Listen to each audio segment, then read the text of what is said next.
Hello, it's Musa once again, this time with a different style of video.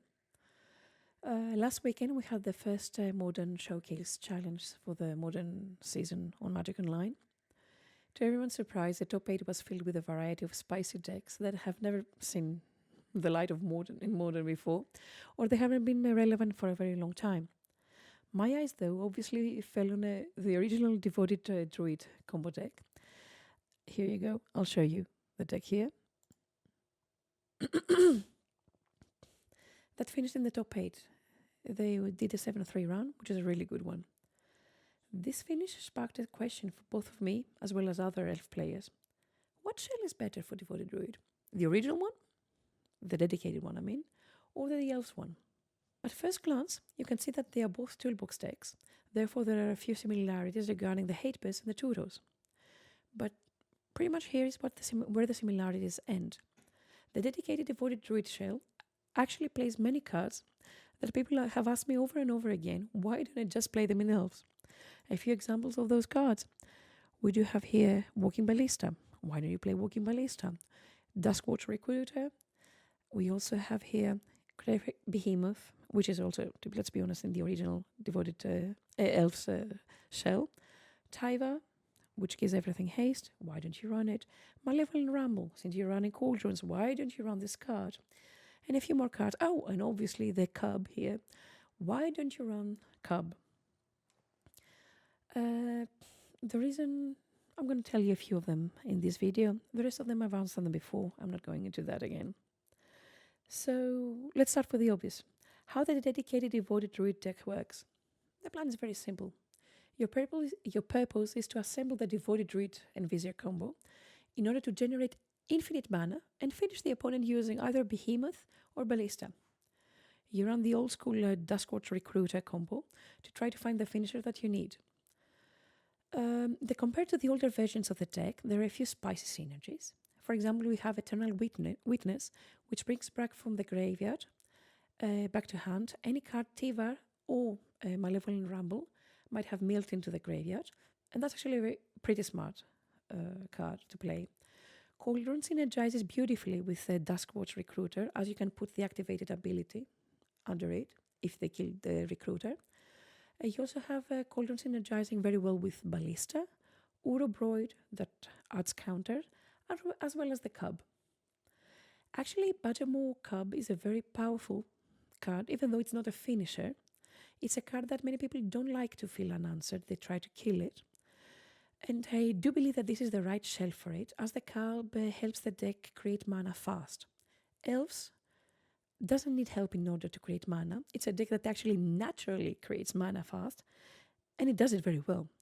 This is the answer to the constant questions I keep getting. Why don't you run the Cub in Elves? Apart from that, the deck plays Malevolent Rumble, which ties together the before-mentioned strategies. And that's about it.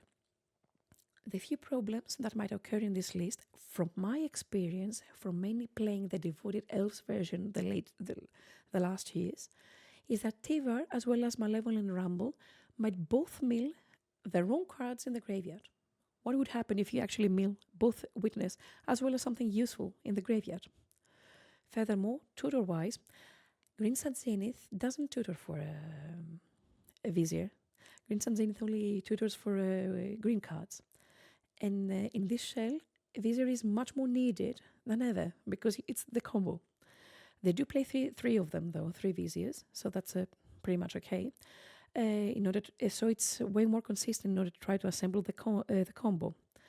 So therefore the problem might not actually come up very often. From my experience too, because I've tried to cut down on the codes, I do believe that code as an instant speed tutor and reaction to anything the opponent does is actually priceless. Those are my 2 cents. In general though, the Devoted Druid combo, the dedicated one, has one plan only. The deck is filled with Wana Dogs. You just have to assemble the combo and kill the opponent. The rest of the deck works around that and it protects it. If you manage to successfully interrupt that plan the deck has, most likely you're going to win the game. And that's about it. Now, how does Devoted Elves work? If you don't know by now, I have failed I have a lot to know what I'm trying to do. Devoted Elves is a highly synergetic deck. Most of your main board creatures are elves that synergize smoothly together. There isn't that one threat that you have to deal with, like Devoted Druid, and you're okay, you're fine. Both Priest of Titania as well as Devoted Druid are highly dangerous 2 drops for the opponent. They cannot be left unanswered. On top of that, you do have the old school Heritage Druid, which can also create mana, and it adds a little bit more to the synergy of the deck. Kyrian Ranger, you should know by now. Kyrian Ranger is a hidden gem, as it both multiplies the available mana and creates valuable attackers as well as blockers, as it can untap any creature. The 3-drop slot is filled with meaningful creatures that either finish the game, for example, Azuri or Speaker, or act as a tutor that can bypass any Grafdigger's Cage, for example, that's obviously a formidable Speaker, or you create a board advantage using Eladamrian's many abilities. All 3 of them can also attack. It's not like Tiva, because Tiva is just a planeswalker. Cauldron is adding resilience to the deck, as you can put most of your creatures underneath it and keep on benefiting from the activated abilities.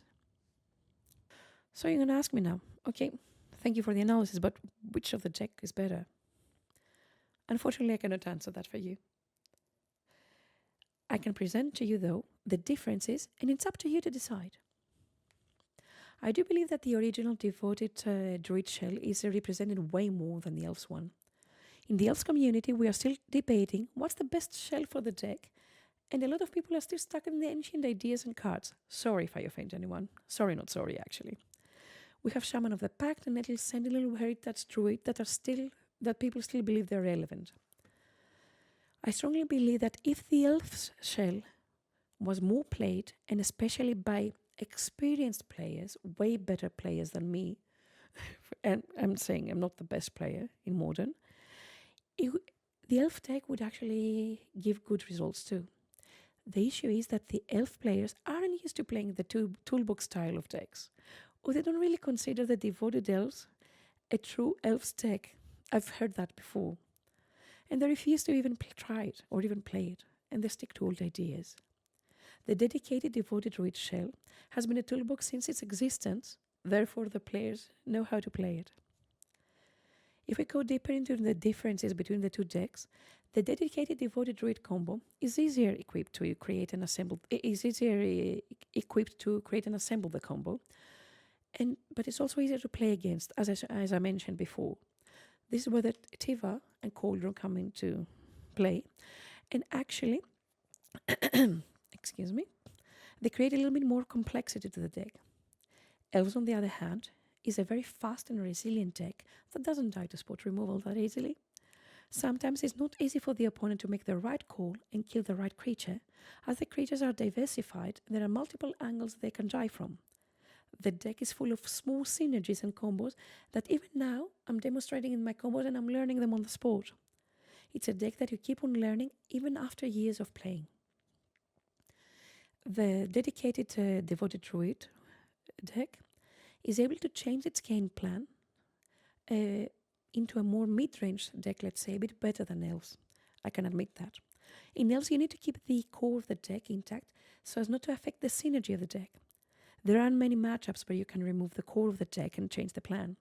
A few only matchups that can come to mind for me, for example, are, Storm. You don't really care to combo them. You're playing a hate bears deck. You get the hate bears out and you can win the matchup. That synergetic aspect of Elves, though, is what it makes it so much more explosive, and it can win through interaction even on turn 3. This is something the other deck doesn't do. Both decks have valuable 2-drops. You have Priest of Titania, here, or you have Badgermore Cub. Devoted reads the same. Personally speaking, maybe I'm biased. I do, even though Badgermore is a great card and is played in many decks, I do believe that Priest of Titania is a superior 2-drop. It's so much more powerful when left unchecked. A Priest of Titania that untaps and it has no summoner sickness can kill you on the spot, just like Devoted Druid. And this is something that the Cub doesn't do. Another difference is that the dedicated devoted druid shell can splash secondary colors way more easy than elves. And this is something I figured out when I was trying to splash black again. The mana dogs, are, for example, best of birds of paradise that can tap for any mana. Delighted halfling, it can give any mana for legendary and uncounterable. It taps. It's way more easy to splash a third color in order to do something different. That's why also they have priests. In the sideboard, they are running Tivas. But I'm gonna try to figure it out in elves too in the future. But that's something that's a minus for elves, and that's a plus for the devoted druid shell. That's what I had to say about the two decks. I'm really happy to see another pure creature deck do well in Modern after a long time. Now it's up to each and everyone to decide what suits them better. Now, if you're talking about me, oh yeah, I'm going to keep on casting those Kyrian Rangers. I'm going to be happy about it. And I will keep on tapping and untapping my Priest of Titania to kill my opponent with Death Touch and Trample. That's about it. Thank you very much for watching if you stayed until the end. And I'll see you on the next one.